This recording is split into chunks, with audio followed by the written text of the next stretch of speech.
There's a very moving story that I heard recently about an elder chassid, a Hasidic man in the times of the Holocaust, who found himself in Auschwitz, and one night decided, in order to survive, he went around looking in the dumpster for any leftover food, things that have been thrown out, and he was digging around in the garbage. All of a sudden, he hears steps coming, and he gets very nervous and he hides.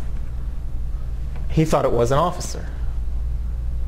When he looks through the cracks to see what's going on, he notices that it's a teenage boy, a Jewish boy, who's doing the same thing, who's looking through the garbage, trying to find any scraps of food.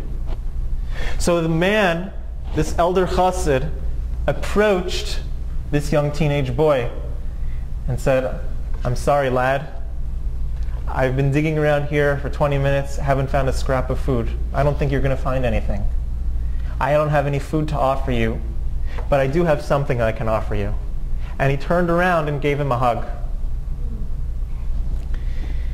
These two, this teenager and this elder man, after the war kept in touch. From time to time, they would call one another. If they were in the same place, they would see one another. And one time, this teenage boy said that it was that hug at that moment that got him through the war.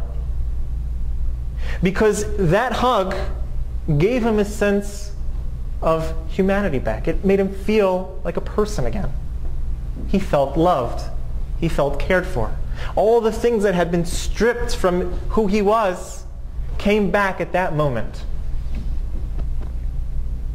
If human existence is limited to the physical, how can we say, how could a thing like love sway death?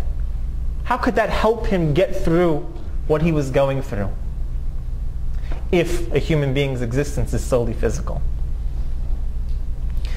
When doing this talk in the past, not here, but in other locations, sometimes there'll be an individual who thinks they really know themselves. And we'll take a volunteer from the audience and ask them different questions. But I'd like to address this question to everyone present today and those who are joining us online. The question goes as follows. Do we know the real us? Usually, there's always one person or two people who say, "Oh yeah, you know what?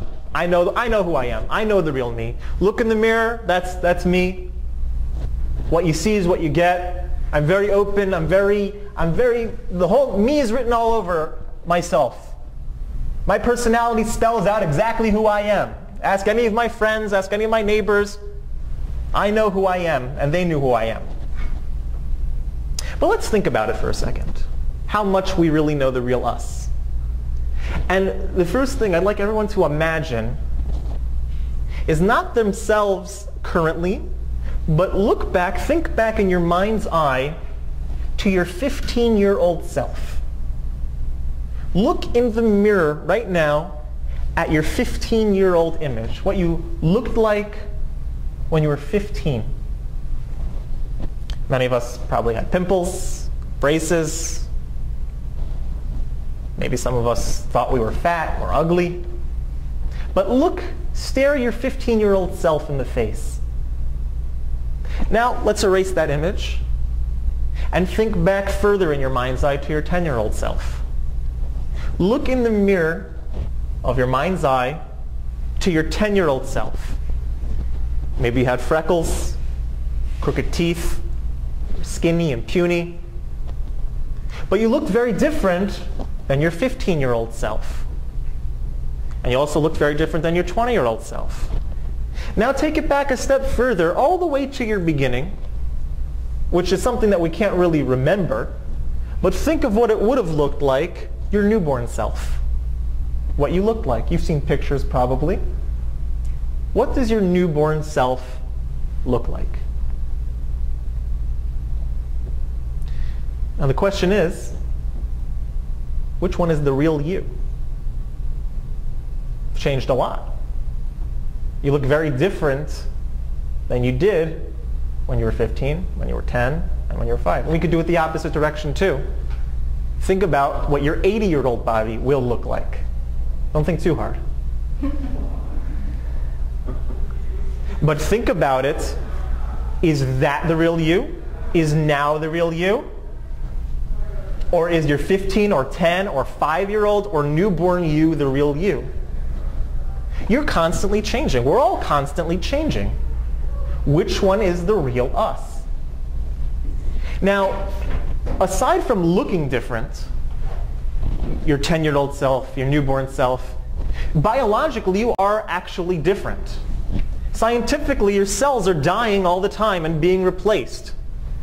So really, the you that you are now will be a different you, a physical you, biologically different you in 5 years from now, or 5 years ago, or even less. And I know some people who know this fact and they like to tell that to the credit card company.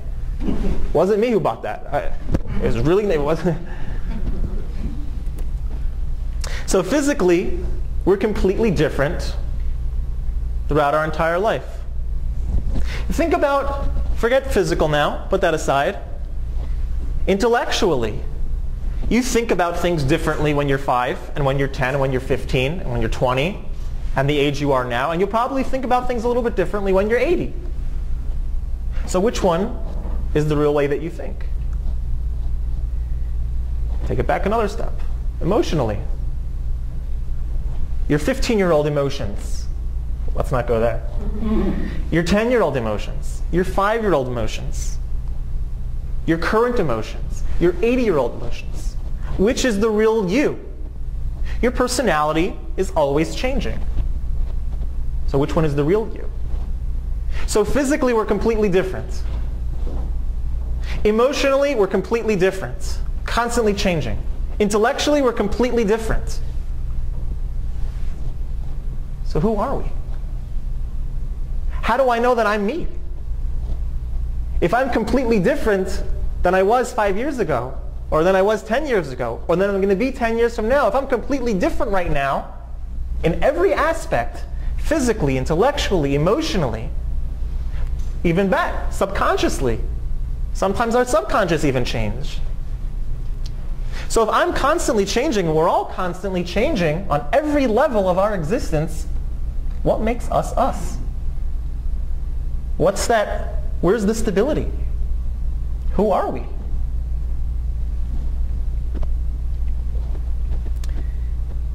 So a person could go through their entire life, if they didn't think about these things, without even knowing the real them. The body and everything associated with it are constantly changing. Everything physical, by nature, by the nature of being a finite created being, is thereby limited, temporary, and subject to constant change. Everything in the physical world is temporary and subject to change. The soul, on the other hand, the spirit, what we'll call the essence of the person, the thing that makes you you. If you're going to point to yourself, where would you point? The you. The soul, the spirit, is the only thing that does not change. So everything in the physical world, including the physical body and everything attached with it, the emotions, the intellect, is constantly changing. The soul and the spirit are the only thing that contain any type of permanence. That's the real, that's the unchanging, that's the essence. The soul, or the essence of a person, is that which doesn't change. God is also unchanging. Godliness is synonymous with permanence, and our soul is a piece of God. Being that we're connected with God, being that we have that piece of God within us, that is the only part, the soul is the only part in us that remains us. That's the real us, the non-changing, non-swaying, non-temporary us. The body is created only to be a conduit of the soul, and everything in the physical world is only created to be a conduit of its spiritual root.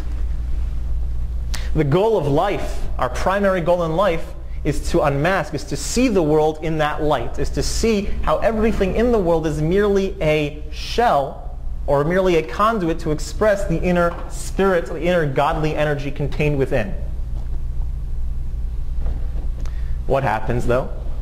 Most of the time we don't look at the physical world or physical life as a means to an end, as a conduit, as merely a vessel. We get so caught up in it because we're physical people and because we think with our physical mind, and that's the thing that's most real to us. So we get caught up in the means and we consider that as the end. That which is meant to be the means to the end, we look at that as the end in and of itself. It becomes a shell that conceals rather than a means to reveal. What is the soul? And what does it want? And how do we get back in gear to establish that connection? Find out next time.